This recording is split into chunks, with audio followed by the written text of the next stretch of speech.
નમસ્કાર દર્શક મિત્રો, આજ રોજ અમે પહોંચ્યા છે માનવ અધિકારની ટીમ પહોંચી છે મહીસાગર રિવર એટલે કે દેગમડા જે મહીસાગર તીર્થધામ આવેલું છે અને મહીસાગર તીર્થધામે અત્યારે માનવ અધિકાર ન્યૂઝ ટીમ પહોંચી છે। તો મિત્રો જે તમે જે જોઈ શકો છો કે અત્યારે જે આ જે નદી જે જવાનો જે રસ્તો છે તમે જોઈ શકો છો એ અત્યારે તમને બધાને તો ખબર જ છે કે હવે ગણતરીનો એટલે કે એક જ દિવસ બાકી છે અને દશામાની આપણે મૂર્તિની પધરામણી કરવાની છે।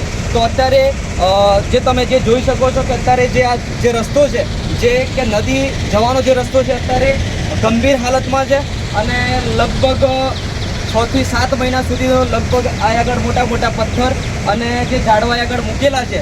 તો મિત્રો હવે જોવાનું એ રહ્યું કે આપણા જેટલા પણ જે ભાવિ ભક્તો છે કે જે દશામાને જે મૂર્તિ જે મહીસાગર નદીની અંદર જે પધરામણી કરવા આવશે એ કઈ જગ્યાએ થઈને જશે એવી અત્યારે કન્ડિશન જે જોવા મળી રહી છે। તો મિત્રો જે તમે આજુબાજુની અંદર બી તમને દ્રશ્યો બતાવું કે જે અત્યારે અહીં આગળ પણ જે મિત્રો આવશે કે જે પણ મારી બહેનો આવશે એ અત્યારે દશામાની પધરામણી કઈ જગ્યાએ કરશે। મિત્રો હવે જોવાનું રહ્યું આપણે તંત્ર કેવા પગલાં લેશે કે હવે એક જ દિવસ બાકી છે અને માનવ અધિકાર ન્યૂઝની ટીમ પહોંચી છે મહીસાગર રિવર।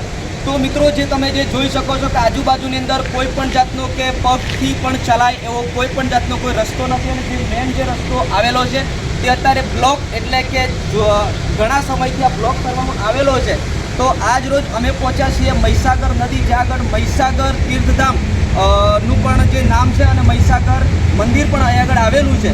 તો હવે તમને બધાને તો ખબર જ છે કે હવે ટૂંક સમયની અંદર કે એક જ દિવસની અંદર ઘણા બધી પબ્લિક અહીં આગળ આ નદીની અંદર દશામાની મૂર્તિ પધરામણી કરવા આવશે।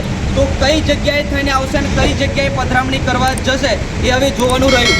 તો હવે આ તંત્ર કેવા પગલાં લેશે એ પણ હવે આપણે જોવાનું રહ્યું। Thank you. હું રિપોર્ટર નવીન માછી, લુણાવાડા, મહીસાગર, માનવ અધિકાર ન્યૂઝ।